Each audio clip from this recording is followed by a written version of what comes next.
और वो जॉगिंग कर रहा होता है। तभी उसके सामने एक और आदमी आता है जिसके हाथ में चाकू होता है और वो आदमी मार्क को चाकू मारता है और उसे यहीं पर जान से मार देता है। इसके बाद हमें मूवी में कुछ दिनों बाद का सीन दिखाया जाता है। हम एक लेडी को देखते हैं जिसका नाम सैरोन है और ये मार्क की वाइफ है। सैरोन अपने हस्बैंड के मौत से बहुत दुखी होती है। सैरोन काफी उदास रहती है क्योंकि हाल ही में उसके पति की मौत हुई है और उसके दूसरे अफेयर के बारे में भी अब लोगों को पता चल चुका है और आजकल उसकी रियल एस्टेट की बिजनेस भी अच्छी नहीं चल रही है। इसके बाद सैरोन अपने बेटे के पास जाती है और वो जाकर अपने बेटे को उठाती है। उसके बेटे का नाम एंथनी है। एंथनी को आज स्कूल जाना था लेकिन एंथनी स्कूल नहीं जाना चाहता है। सैरोन उससे पूछती है, तुम स्कूल क्यों नहीं जाना चाहते हो? क्या तुम्हें कोई स्कूल में परेशान करता है?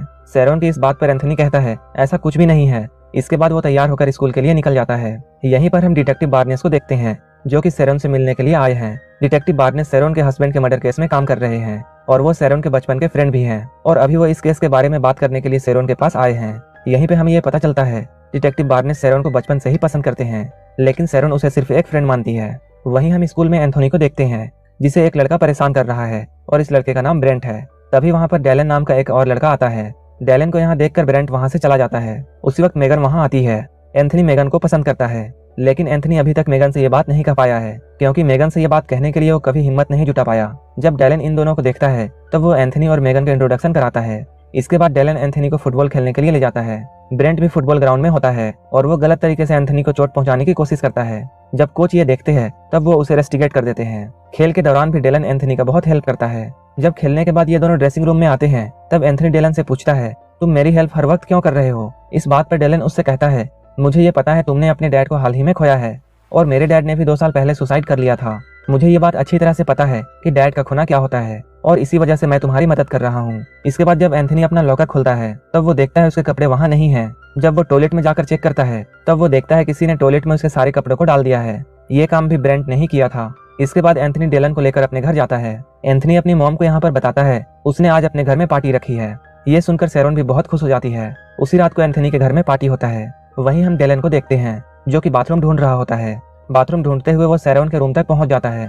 इसके बाद वो सैरोन की फैमिली फोटोज को देखने लगता है। तभी वहाँ पर सैरोन आती है। ये दोनों एक दूसरे से बातें करते हैं। यहाँ पर डैलन अपने डैड के मरने के बारे में सैरोन को बताता है। सैरोन को उसकी बातों को सुनकर उसके लिए दुख होता है।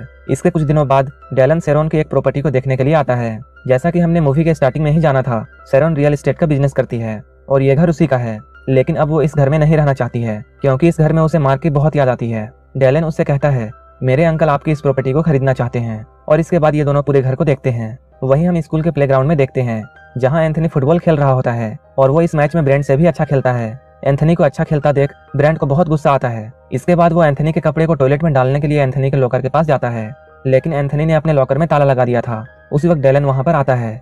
जब डैलन ब्रेंट को एंथनी के लॉकर के पास देखता है तब वो उसे धमकी देता है और वो कहता है वो एंथनी को परेशान करना छोड़ दे। वहीं दूसरी तरफ हम सैरोन को देखते हैं जिसके पास एक मेल आया है और इस मेल को उसके पहले वाले अफेयर के आदमी ने भेजा था। उसे कई बार ऐसे मेल आ चुके हैं लेकिन वो इसके बारे में डिटेक्टिव बार्नेस को नहीं बताती है क्योंकि वो नहीं चाहती थी कि उसके अफेयर के बारे में डिटेक्टिव बार्नेस को पता चले।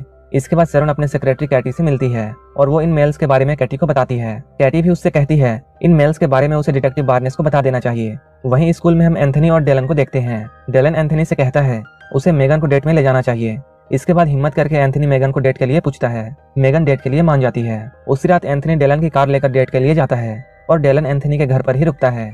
अभी घर पर डैलन और सैरोन दोनों अकेले होते हैं। ये दोनों आपस में बातें करते हैं और दोनों एक दूसरे को अपने लाइफ के बारे में बताते हैं। यहीं हम देखते हैं मार्क ने एक बुक लिखा था। डैलन सैरोन को उस बुक को फाड़ने के लिए कहता है। सैरोन जब उस बुक को फाड़ती है तो उसे काफी अच्छा लगता है। वहीं हम दूसरी तरफ एंथनी को देखते हैं जो कि अपने डेट को एंजॉय कर रहा होता है और ये दोनों काफी खुश होते हैं। वहीं हम घर में सैरोन को देखते हैं जो कि नहा रही होती है।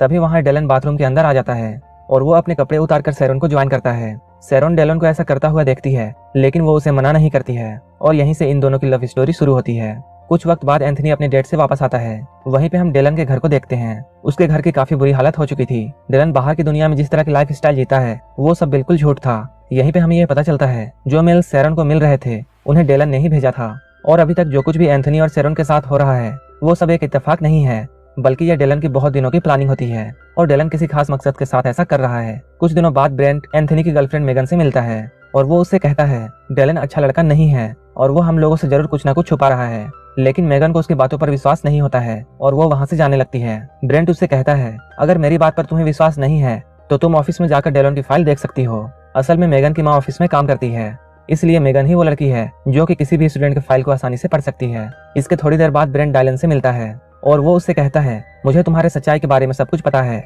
और मैं तुम्हारे बारे में सबको बता दूंगा। जब ब्रेंट की बात डायलन सुनता है तो उसे बहुत टेंशन होती है और वो सोचता है कहीं ब्रेंट को सच में उसकी सच्चाई के बारे में पता ना चल जाए। इसके बाद डायलन एक प्लान बनाता है और वो इस प्लान में एंथनी को भी अपने साथ शामिल कर लेता है। डायलन की यह बात सुनकर एंथनी राजी हो जाता है। इसके बाद डायलन अपने हाथ को एक चाकू से काट देता है और वो सबको जाकर ये बोलता है, मेरे हाथ को ब्रेंट ने काटा है। क्योंकि यह मामला बहुत सीरियस था इसलिए डिटेक्टिव बार्नेस भी यहाँ आते हैं और वो सैरोन को सारी बातें बताते हैं। सैरोन भी यहाँ आ जाती है। बार्नेस के पूछने पर डायलन कहता है, ब्रेंट ने मुझे चाकू से मारा है और उसी चाकू से ब्रेंट एंथनी को भी डराता था। इसके बाद बार्नेस एंथनी से पूछता है, क्या डायलन की कही बातें सच है? तब एंथनी उससे कहता है, हाँ ये बिल्कुल सच है। सारे सबूत ब्रेंट के खिलाफ होते हैं और इसलिए ब्रेंट को स्कूल से निकाल दिया जाता है। इसके बाद सैरोन एंथनी को लेकर घर आती है और वो उससे पूछती है, जब तुम्हें कोई स्कूल में परेशान करता था तो तुमने ये बात मुझे क्यों नहीं बताई? और इस बात पर दोनों झगड़ने लगते हैं। सैरोन जब मार्क के लिखी किताबों को फाड़ रही होती है उस वक्त एंथनी ने उसे देख लिया था और ये बात उसे बहुत बुरी लगती है और अब उसे ऐसा लगने लगा था सैरोन मार्क से प्यार नहीं करती थी।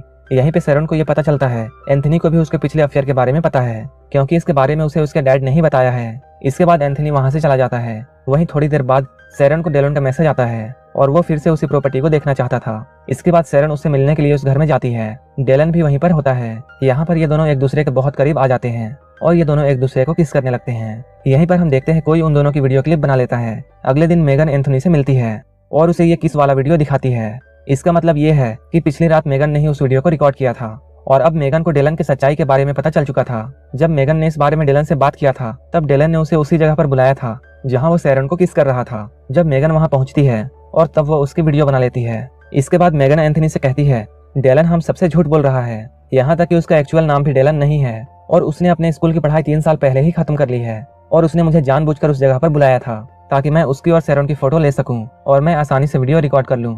ये सब जानकर एंथनी कुछ खास रिएक्ट नहीं करता है और वो मेगन से कहता है, ये मेरे मॉम का दूसरा अफेयर है। इसके बाद मेगन एंथनी से ब्रेंट के बारे में पूछती है और वो कहती है, क्या चाकू वाला बात सही था? क्या डायलन को सच में ब्रेंट ने चाकू मारा था? लेकिन एंथनी यहाँ पर कुछ भी नहीं कहता है और बिना कहे यहाँ से चला जाता है। इसके कुछ देर बाद डायलन मेगन से मिलता है और वो उसका फोन छीन लेता है और वो उस वीडियो को अपने फोन में ले लेता है। जब मेगन वहां से जा रही होती है तब डायलन उसका पीछा करता है। वहीं थोड़ी देर बाद सैरोन को यह पता चलता है उसकी किस वाली वीडियो को किसी ने सोशल मीडिया पर अपलोड कर दिया है। ये देखकर वो बहुत टेंशन में आ जाती है। तभी वहां पर डिटेक्टिव बार्नेस आता है और वो सैरोन से यह कहता है, मुझे मार्क के मर्डर केस से निकाल दिया गया है क्योंकि वो केस आगे नहीं बढ़ रही थी। यहाँ पर सैरोन उसे अपने उस वीडियो के बारे में बताती है और वो डिटेक्टिव बार्नेस को उन मेल्स के बारे में भी बताती है। सैरोन ने बार्नेस को यह बात नहीं बताई थी। इसी वजह से डिटेक्टिव बार्नेस बहुत नाराज हो जाता है और वहां से चला जाता है। इधर एंथनी को मेगन का मैसेज आता है और वो उसे डायलन के घर में बुलाती है। जब एंथनी डायलन के घर में पहुंचता है तो उसे यहाँ पर कोई भी नहीं मिलता है। तभी डायलन उस पर पीछे से हमला कर देता है और एंथनी यहाँ बेहोश हो जाता है। यहाँ पर हमें ये पता चलता है डायलन ने ही मेगन के फोन से एंथनी को मैसेज किया था। इसके बाद डायलन मेगन बनकर सैरोन को मैसेज करता है और वो उससे कहता है, आज एंथनी मेरे घर में ही रुकेगा। इसके बाद रात में सैरोन के पास पिछले वाले अफेयर का मेल आता है जो कि सैरोन को अपने घर में मिलने के लिए बुलाता है। जाने से पहले वो डिटेक्टिव बार्नेस को भी इसके बारे में बता देती है, लेकिन सच्चाई ये थी कि डायलन ही सैरोन को ये सब मेल भेज रहा था। जब वो इस घर के अंदर जाती है तब वहाँ वो डायलन को देखती है। यहाँ पर डायलन उसे सारी सच्चाई बताता है। असल में सैरोन का जिसके साथ पिछला अफेयर चल रहा था वो डायलन का फादर था। जब इस अफेयर के बारे में सब लोगों को पता चला तब डायलन के फादर ने सुसाइड कर ली और डायलन इसका दोषी सैरोन को मानता है और इसलिए वो सैरोन से बदला लेना चाहता है। इसके बाद डायलन सैरोन को यह भी कहता है कि उसी ने उसके पति का मर्डर किया था। इसके बाद वो सैरोन के हाथों में एक चाकू देता है और उससे भी सुसाइड करने के लिए कहता है और वो उससे कहता है, मेरे पास एंथनी है और इसलिए तुम्हें सुसाइड करना होगा और अगर तुम ऐसा नहीं करती हो तो मैं एंथनी को जान से मार दूंगा। लेकिन सैरोन उसकी बातों को नहीं सुनती है और वो उसी चाकू को डायलन के पैरों पर मारती है और वो वहां से जल्दी से भागने लगती है। उसी वक्त डिटेक्टिव बार्नेस भी वहां आ जाता है। इसके बाद वो बार्नेस को सब कुछ सच बता देती है। बार्नेस अंदर जाकर डायलन को ढूंढने लगता है लेकिन डायलन यहाँ से जा चुका था। इसके बाद सैरोन अपने बेटे को बचाने के लिए डिटेक्टिव बार्नेस के साथ डायलन के घर में जाती है। वहीं दूसरी तरफ जब एंथनी होश में आता है तब वो देखता है वो जंगल में एक पेड़ से बंधा हुआ है और उसके साथ मेगन भी है। इसके बाद ये दोनों एक दूसरे की मदद से उस रस्सी को खोलते हैं। वहीं सैरोन और डिटेक्टिव बार्नेस डायलन के घर में पहुंच चुके हैं। इसके बाद ये दोनों एंथनी को ढूंढने लगते हैं और वो उसे ढूंढते हुए अंदर जंगल में जाते हैं। एंथनी को ढूंढते हुए सैरोन आगे निकल जाती है और डिटेक्टिव बार्नेस पीछे छूट जाता है। तभी वहाँ डायलन डिटेक्टिव बार्नेस पर हमला कर देता है और उसे चाकू से मारकर उसे बेहोश कर देता है। इसके बाद डायलन बार्नेस का गन उठाता है और वो सीधे सैरोन के पास जाता है और वो सैरोन के ऊपर गन तान देता है। तभी वहाँ पर एंथनी आता है और वो डायलन को समझाने की कोशिश करता है। तभी मेगन पीछे से डायलन पर अटैक कर देती है। इसके बाद सैरोन आगे बढ़कर गन को उठा लेती है और वो डायलन को गन से मारकर बेहोश कर देती है और वो डायलन को जान से मारने वाली होती है, लेकिन तभी एंथनी उसे रोकता है। इसके बाद इस मूवी का सीन चेंज होता है और हमें इस मूवी में कुछ वक्त बाद का सीन दिखाया जाता है। वहीं हम डिटेक्टिव बार्नेस और शेरन को एक साथ देखते हैं। ये दोनों एक दूसरे को डेट करना शुरू कर देते हैं और अब शेरन भी बार्नेस को पसंद करती है। अब शेरन और एंथनी के बीच के रिश्ते भी ठीक हो चुके हैं और इस मूवी की हैप्पी एंडिंग यहीं पर हो जाती है। अगर आपको ये